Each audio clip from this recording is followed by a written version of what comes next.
Ce sont des accidents. Chaque fois est un accident. Dans le cas de Chlorophylle, c'est pas compliqué. C'était pour faire plaisir. C'est la moindre des choses à Bernard Gaudy qui me fait vivre depuis 25 ans, avec l'élève du Cobu. Dans le cas de Ricochet, ça devait être un Vupar, et puis finalement ils ont décrété que Ricochet n'était pas une marque, comme on dit maintenant, suffisamment forte que pour avoir une série mère et des Vupars. Donc j'ai hérité. Dans le cas de Léonard, on devait être une petite équipe de scénaristes. Ce sont chaque fois des hasards. Le Spirou, c'est une demande de Franck. Spirou Vupar. Et ouais, ce sont des hasards. Ici, je l'ai abordé tout à fait différemment, puisqu'il y avait un vrai challenge, une approche différente qui me permettait de, comment dirais-je, c'est toujours amusant de toute façon, même sur Ricochet, c'est amusant de réinventer quelque chose, de réinventer un univers, de le passer à travers son filtre.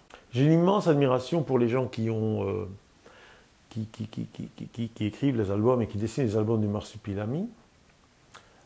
Luc Batem en premier chef, naturellement. Pourquoi? Parce qu'évidemment, c'est super difficile. C'est un animal qui ne parle pas, qui est magnifique animé graphiquement, mais qui ne parle pas. Et donc, c'est super difficile. Et il y a quelques albums, par exemple, que j'ai relus de Coleman, il est parvenu à amener quelque chose. C'est vraiment, vraiment très difficile, surtout au bout d'une vingtaine d'albums. Les gens ne se rendent pas compte qu'il y a des univers beaucoup plus faciles à scénariser que d'autres, ou à reprendre que d'autres. Et ici, moi, depuis le début, Franck était venu avec un dessin où il montrait qu'il voulait que ce soit une bête, un animal. Et puis, de toute façon, c'est pas compliqué. J'ai eu facile. Je l'ai mis à Bruxelles. Je sais que Franck P aime bien le Bruxelles de cette époque-là, milieu des années 50. Ça nous permet, à nous les scénaristes, de mettre des choses qui sont plus difficiles à placer aujourd'hui. Ça nous permet d'éviter des outils insupportables pour un scénariste contemporain, tels que le téléphone portable. Pour moi, la bête, c'est être parvenu, parce que je suis vraiment très content du boulot qu'on a fait, et y compris du mien. Ce n'est pas toujours le cas, mais là je suis vraiment très content. Ici j'ai l'impression d'avoir atteint mes objectifs, faire un album familial qu'on peut lire à 8 ans et j'espère à tous âges, et d'avoir amené à la fois un vrai film, c'est un vrai film pour moi, avec une certaine noirceur, avec des vrais sentiments, des vrais personnages, des vrais gens qui vivent des vraies choses. Sauf que là, en plus, il y a un marsupilami qui débarque dans leur vie, des animaux sauvages, qui sont mauvais. Et je suis en effet, je pense, parvenu à faire une espèce de mix. Vous parlez de mes deux faces, j'en ai encore d'autres que je n'ai pas pu assez développer, selon moi, parce qu'à un moment donné, quand vous avez un registre qui fonctionne, les éditeurs vous demandent de faire la même chose. Donc vous avez du Cobu qui fonctionne, vous demande de faire des séries à gags. Puis tout d'un coup, au bout de 10 ans, on accepte vos scénarios plus adultes. Donc du coup, on vous demande de faire des scénarios comme ça. Quand vous dites, oui, mais moi je voudrais faire quelque chose de... Alors vous avez du mal à placer dans ces registres-là autre chose. Donc j'ai encore des registres que j'ai peu ou pas du tout encore pu concrétiser, exploiter. Et je voudrais vraiment le faire d'abord parce que c'est un défi pour moi. Ça me permet d'éviter de me scléroser. Parce que je le porte en moi. Et comme un cuisinier qui dit, ok, bon ça va, je sais faire la potée, je sais faire des pizzas, tiens, j'essaierais bien d'apprendre la cuisine thaï. Ici, j'ai l'impression d'être parvenu à faire vraiment... J'ai l'impression vraiment d'avoir un film. Je dis, si je suis metteur en scène ou producteur, je dis, ils ont le film. Ça coûte un pont, mais ils ont le film.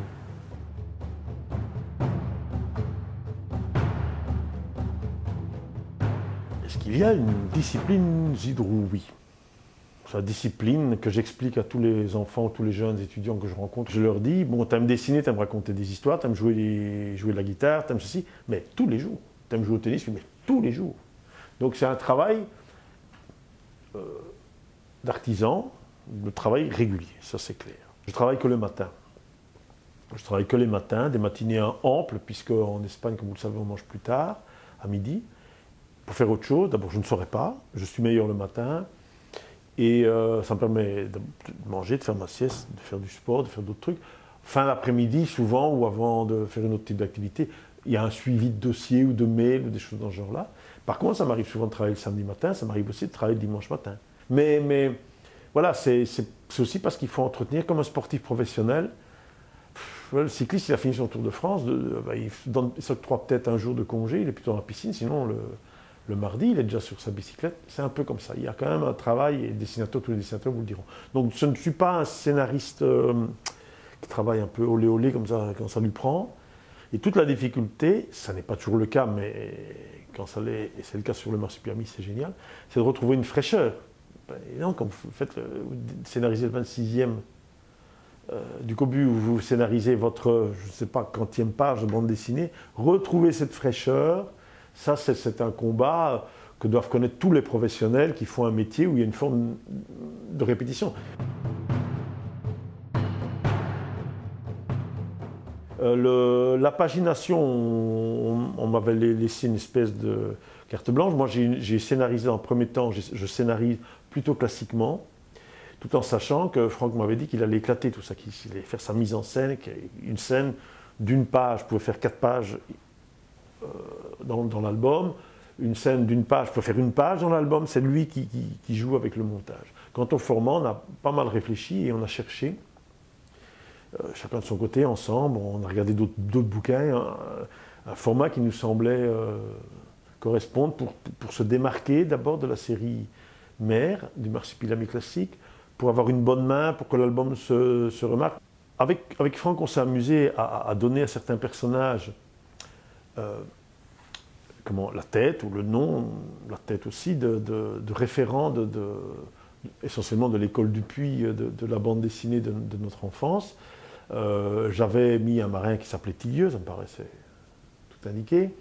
On savait depuis le début, ça c'était dans le cahier des charges, entre guillemets, qu'on s'était fixé, qu'il allait avoir une espèce d'André Franquin, qui est M. Boniface, instituteur du petit garçon qui s'appelle Franz. Et puis il s'est greffé à ça le fait que le vétérinaire, tout d'un coup, est devenu un référent à Roba, qu'il y a eu un client, c'était Delporte, mais on a fait en sorte que si on a un lecteur lambda de 11 ans d'aujourd'hui ou d'Allemagne ou que sais-je encore, qui ne sait absolument rien de l'histoire de la bande dessinée franco-belge, ça passe comme une lettre à la poste. Ça, c'est très important. Je n'aime pas quand une BD a fortiori de ce type, qui ramène à une autre époque de la bande dessinée, l'époque classique, et quand c'est trop référentiel, c'est gênant. Quand il y a trop de références, c'est gênant.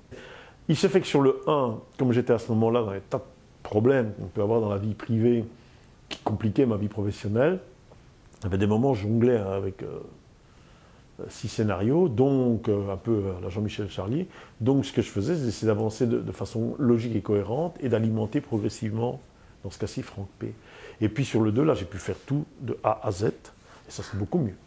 Parce qu'en plus, parfois on arrive à la page 50, et puis on vient en arrière, c'est l'avantage de l'ordinateur, on vient en arrière pour corriger quelque chose, où ce sont 2 scènes un peu trop similaires, mais on trouve que la seconde scène a plus de force, donc on vient et on corrige un peu en arrière. Ça, pour moi, c'est idéal. Moi, je pense que idéalement, l'éditeur et le dessinateur doivent avoir le scénario fini. Dans cet album, on s'était mis d'accord, c'est lui le metteur en scène, c'est comme au cinéma, j'impose un scénario, mais pour moi, ça reste un matériau vivant. Dans le cas du scénario du Marsupilami, je savais qu'il allait éclater, on savait qu'il allait un peu changer la rythmique, je lui laissais carte blanche, encore une fois, c'est lui le metteur en scène. Et même quand j'ai fait le scénario du second album, je le savais, moi je vois déjà ce qu'il va faire de telle scène, mais je la faisais plus ou moins classiquement pour lui laisser une plus grande liberté. Après, s'il veut mettre le tempo qu'il veut, s'il veut laisser la caméra sur cette personne qui marche dans la rue, qui veut laisser plus longtemps et qu'au montage il garde ça, c'est lui. Et de toute façon, en tant que scénariste, à part des débutants, moins j'ai à me préoccuper des crayonnés, des planches, des machins, mieux je me porte. Je pars du principe qu'ils sont assez grands pour s'en occuper, qu'ils ont le talent. Et la distanciation, comme j'habite dans le sud de l'Espagne, me force presque à dire je ne peux pas rencontrer 3-4 fois par an, ce qui me plairait d'ailleurs, chacun des dessinateurs et travailler ensemble et rediscuter ensemble. Puis je n'ai pas ce mode de fonctionnement. Je suis incapable de faire comme certains collègues qui font 4 pages, puis ils font 4 pages, ils passent à autre chose. C'est déjà pas ce que j'ai écrit il y a un mois. Donc je suis instinctif et les scènes me viennent comme ça. Donc du coup, quand je suis lancé dans un scénario, il faut que je puisse y travailler. C'est la diarrhée. Boulier a refusé pas mal de frais que j'introduisais auprès des éditions du Puy. Monsieur Boulier est en fin de carrière et plus ça passe, plus terrible. Donc, moi, c'est normal aussi. Je veux me documenter convenablement. J'essaie de faire les choses bien. Donc là, de ce point de vue-là, Monsieur Dupuy était plus agréable. S'est bien comporté avec moi. C'est lui qui me disait, mais non, prends plus de pages si tu veux. Mais tout de suite, monsieur, plus de pages, on va le payer moi. Ouf, c'était toute une histoire. Non, monsieur Boulier, franchement, il devient pénible. Il est temps que... Franchement, c'est pas possible, quoi. Moindre note de frais. Je dis, si je peux même pas acheter un tramway de Bruxelles pour mettre dans mon journal pour un peu m'inspirer des années 50, franchement, on va... Franck, pour dessiner, il y a une scène dans une piscine. Franck a quand même besoin de pouvoir un peu... Bon, la piscine, on a dû la reconstruire. Bon, on a fait reconstruire la piscine par la ville de Bruxelles. Et tout de suite, M. Boulier était là. Il regarde au moindre million. Le moindre million d'euros, il est là. Et pourquoi 800 000 euros, machin. Insupportable. Où ça va vous conduire, vous les lecteurs, et puis le marsupilami, Franz et tout ça. Ben, en fait, comme j'ai une mémoire de poisson rouge, moi j'ai écrit ça au mois de mai, j'ai terminé, je sais pas, ce compte album début juillet, j'ai déjà tout oublié. Pouf, t'es plus. Non, ben bon, je peux pas raconter évidemment. De toute façon, le problème c'est que comme ça va être un gros album, encore plus gros, vous allez devoir attendre genre 2 ans, c'est ce qu'on espère, 2 ans pour qu'il sorte, parce que ça fait un album qui risque de faire plutôt 180 pages, 150, 180 pages, donc, mais je pense que votre attente sera satisfaite, je pense. Et puis Isabelle Franquin, la fille d'André Franquin, je dis, tu fais ce que tu veux. Bon, je tue tout.